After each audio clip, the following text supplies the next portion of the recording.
Welcome to the Blue Cafe. We bring you stories of faith, love, and devotion. Yeah, just kidding, please help us grow by hitting that like button. Now on to the story. My wife of 7 years went to rehab and came home with a boyfriend. Story. Long story short. My wife struggles with alcoholism, and after a terrible incident she decided inpatient treatment was the best option for her to get better. I supported the decision and knew it was going to be a difficult road for us and marriage upon return. We have 2 little girls ages 4 and 2. While gone she called multiple times throughout the first few days. Then one night she said she needed space but didn't go into any details. She still wanted to call kids at bedtime but no longer wanted to talk with me. I couldn't understand it and I started to obsess on why. A week later she called and said she was being kicked out for passing notes to another man. I was hurt, but now rehab brings up many emotions and felt that it was a mistake that we can work on. She came home and immediately said she wanted a divorce because she's been holding back her feelings for me for years and she's been unhappy for a long time. I didn't want a divorce and convinced her to try with our marriage. I felt like if we were not communicating our unhappiness nothing was going to change, but now we know the issues and we can work on them. We hired a marriage counselor but did not get to have a session before she went to the second rehab a week later. Again I felt like we were going to work on us and was committed to trying to make our marriage work. I was wrong. She talked to me daily but there seemed to always be something that cut our conversations short, or she was tired. Basically she was building feelings for another man. This time she wasn't caught and made it through the 4 weeks. She came home and immediately asked for space. That meant us alternating weeks at our camper. The day she made the reservations I had a weird gut feeling something was not right, so I checked the phone records.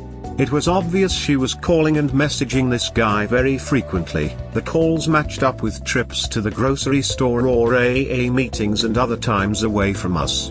I confronted her and she said yes, she has feelings for this guy, and I gave her a choice to stop talking with him or she needed to move out.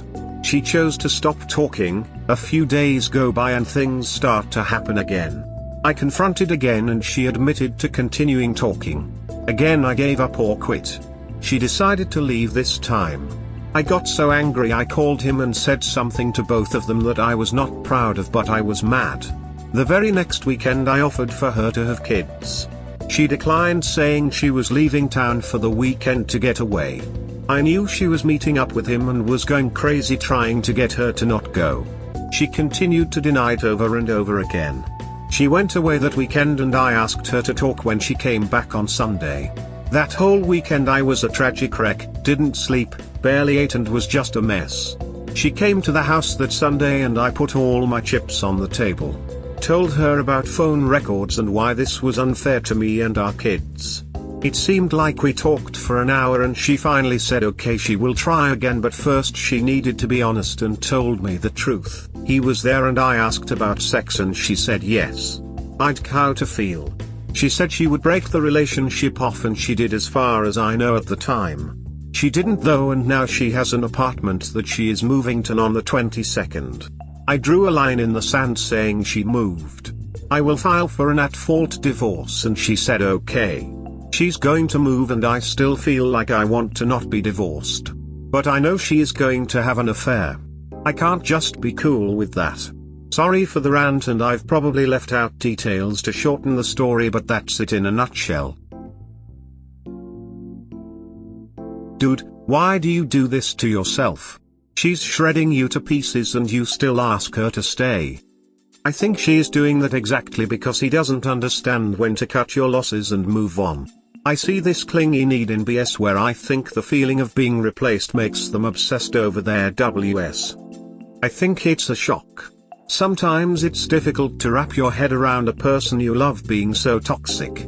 There's actually a movie with Andy Garcia and Meg Ryan that's called When a Man Loves a Woman. I think that's the name that literally shows Op's exact situation. For him it's hard to let go of what you're used to. Hopefully with the split he'll get some therapy to see why it's so hard for him to let go and to not be attracted to toxic people.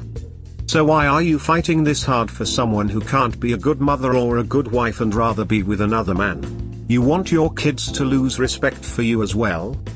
I'm not trying to defend her, but she has been a good mother and a good wife until everything crashed down at rehab. Now she's still a good mother but a terrible wife. No my guy, she's an addict, they are selfish, and you said she's denied a visit with the kids for a weekend with her boyfriend. That will continue to happen as soon as she moves out. You're holding on to anything good because you want to justify your fighting and staying with her, which is normal, but you're only going to break more. I know you want this, but a fight takes two sides, and right now you're the only left fighting. And were you a bad father and husband to deserve this? Stop it, man. Find someone who appreciates you and your presence in their lives. Don't demean yourself under the false pretense. Your biggest mistake was not calling her on it the first time she said she wanted a divorce. You have weakened yourself over and over by practically begging her to stay. The only thing you can do is to 180 your relationship. Contact an attorney and don't give her an inch. Make sure those around her know what is going on. Don't give ultimatums, don't offer to let her see your children. Make her fight you for them. If she doesn't, they aren't a priority to her, and she doesn't need to be around them. Separate your finances, cancel her credit card and access to any money that isn't hers, and make her start paying her way 100% the day she moves out. Tell her you are canceling both of your phone services and she will need to get her own phone and service. Same with auto insurance and even a car if you have been paying for it.